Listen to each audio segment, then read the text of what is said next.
Focus TV national breaking নিউজে আপনাদেরকে স্বাগতম। আসুন জেনে নিই আজকের প্রধান সংবাদ শিরোনামগুলো।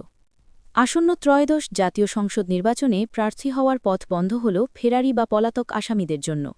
জুলাই অভ্যুত্থানে ছাত্র জনতার আন্দোলন দমনে রাজধানীর রামপুরায় ২৮ জনকে হত্যার ঘটনায় মানবতাবিরোধী অপরাধের মামলায় বিজিবির কর্মকর্তা লেফটেন্যান্ট কর্নেল রেদওয়ানুল ইসলাম সহ ৪ জনের বিরুদ্ধে আনুষ্ঠানিক অভিযোগ গঠন করে বিচার শুরুর আদেশ দিয়েছেন আন্তর্জাতিক অপরাধ ট্রাইব্যুনাল।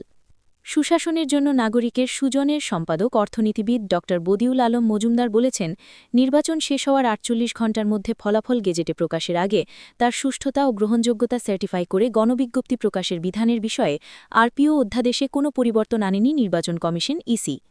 সরকারি কর্মকর্তা কর্মচারীরা অবসরের ৩ বছর আগে নির্বাচনে অংশগ্রহণ করতে পারবেন না বলে রায় দিয়েছেন হাইকোর্ট। আসন্ন ত্রয়োদশ জাতীয় সংসদ নির্বাচন ও গণভোটকে সামনে রেখে পোস্টাল ভোট বিডি অ্যাপে নিবন্ধনের সময় বাড়িয়েছে নির্বাচন কমিশন ইসি। আগামী সংসদ নির্বাচনে আওয়ামী লীগের অংশগ্রহণের সুযোগ নেই বলে সরকারের অবস্থান স্পষ্ট করেছেন প্রধান উপদেষ্টার প্রেস সচিব শফিকুল আলম। খ্রিস্টান ধর্মাবলম্বীদের সবচেয়ে বড় ধর্মীয় উৎসব বড়দিন উপলক্ষে দেশব্যাপী বিশেষ নিরাপত্তা ব্যবস্থা গ্রহণ করেছে র্যাপিড অ্যাকশন ব্যাটালিয়ন র্যাব। আসন্ন ত্রয়োদশ জাতীয় সংসদ নির্বাচনে অংশ নিতে অ্যাটর্নি জেনারেটের পদ ছাড়ার ঘোষণা দিয়েছেন মোহাম্মদ আসাদুজ্জামান। এগুলোই ছিল আজকের সর্বশেষ সংবাদ শিরোনাম।